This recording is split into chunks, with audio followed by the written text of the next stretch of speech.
it's Mike from Off-Road Riding Adventures. Just thought I would do a 1-year follow-up on the purchase of my 2018 RZR XP 1000 Ride Command. I bought it in January of 2019. I've had it for just a little over a year now and just turned 1,080 miles on it.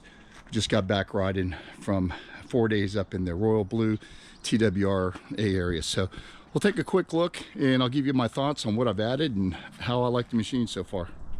Okay, on the front end I added a couple of things. A Bad Dog front bumper guard that I put on. I've got a 5,000 pound Badlands winch that I also installed, painted it black to match. It's Badlands. Heck, it was $149 on sale in a remote. I got it on sale for 20 bucks. And it's never failed. It's worked pretty good. Also with the Bad Dog, you get a bumper mount, or actually a light mount on the bumper. I've got an 8-inch LED on there that I use mostly when I'm doing dry riding. Okay, also I additionally installed Year RZR snorkel system. I did a previous video on these here on how we did the installation. Believe it or not, I am not a deep water or deep mud guy, but they're pretty much on there for precaution. After having a few friends accidentally swamp their machines, I just took it out as an insurance policy. Better safe than sorry. So far, I'm happy. You got your vent lines up here. The only downfall to their design is that they're clamped on down here through your plastic pieces that come up. Actually, while I was out on a trail ride in top trails in Alabama, the right side fell off. It vibrated off. So what I had to do was make some brackets. I just used L brackets, screwed them down into the bed, and then used the worm gears here to secure there. So now they're nice and tight. I've rode with them all over TWRA up at Royal Blue, and no additional issues with them. So they are a good add-on. They can save your butt. It's just basically a safety precaution in order to try to keep swamping the machine. With the Year RZR snorkels, you pretty much use most of the stock stuff. Some of the stuff comes additional, like this tube down here, which goes back to the exhaust, or the belt exhaust actually. And what we did, if you can see down in there, we put some aluminum wrapping on there because it is sort of close to the engine head and the headers to keep that from melting. So it was actually a pretty easy install. Like I said, the only really downfall was the fact that they got loose and floppy. So I went ahead and added the L brackets here and put them on, and that has made them sturdy. But overall, so far, pretty good addition. Front windshield, Super ATV flip out windshield. It is a poly scratch resistant window, and I gotta admit, so far I'm pretty happy the way it's held up. I've been to a couple of different areas. It's got a few minor little scratches on it, but for some of the stuff that I've hit, the window has held up very well. I don't know, as you can see here, there is a couple little scratches in there, but overall the windshield is holding up. It's just a flip out, which you can go there and extend to get a little air, or you can flip the windshield all the way out. So far, I like the design. It's easy to clean. If it's hot, I can just ride with it up. If it's cold, just got it down. And like I said, there are a couple little scratches here that I've got that you can see better from the inside than you can outside, but they are there. Let's take a look at the roof. To be honest, I have no idea what brand name this roof is. It is a aluminum roof that a buddy of mine gave to me for a price that was just too hard to pass up on. I sanded it down, painted it black, and I put a couple of red racing stripes on it to match the rest of the machine.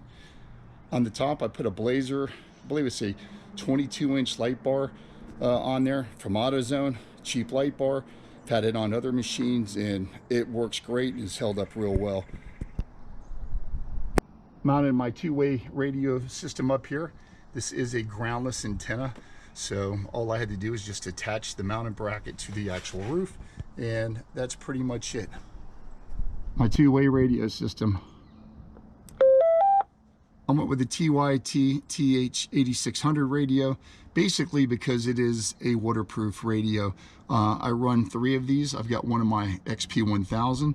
I run one in my Ace 570, and I've also got one in my Ace 325.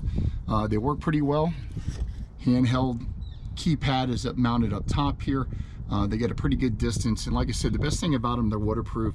So whenever I wash the machine, or if I'm running in bad weather, I don't really worry about having to pull the radio out and covering it up or anything else like that. So far, it's been pretty good radio. Let's talk about the cockpit of the XP1000. Like I said, this is a 2018 model with Ride Command.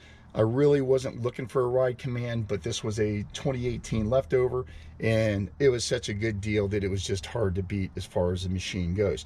As you can see here, I've got a additional bracket holder. Even though it has Ride Command, I do run a lifetime trails map on one of my pads, just for a little bit additional, because some of the Polaris Ride Command doesn't show certain things that Lifetime shows, then Lifetime doesn't show certain things that Ride Command. So it's nice to have two different systems as far as navigation. Polaris needs to do some updates or do a little bit of work, because they are advertising this as a GoPro compatible unit, and I've got two GoPro systems that either I have to operate manually, or I have to operate off of the Bluetooth off of my cell phone while I'm driving, which is a pain in the butt. Scroll through the system, you got your typical odometer system there. You got a second odometer system there. Your front rear camera, which is pretty nice, especially for loading the front camera. Like I said, you see that little 8-inch light bar sort of puts a damper on it, but it's enough space where I can see it.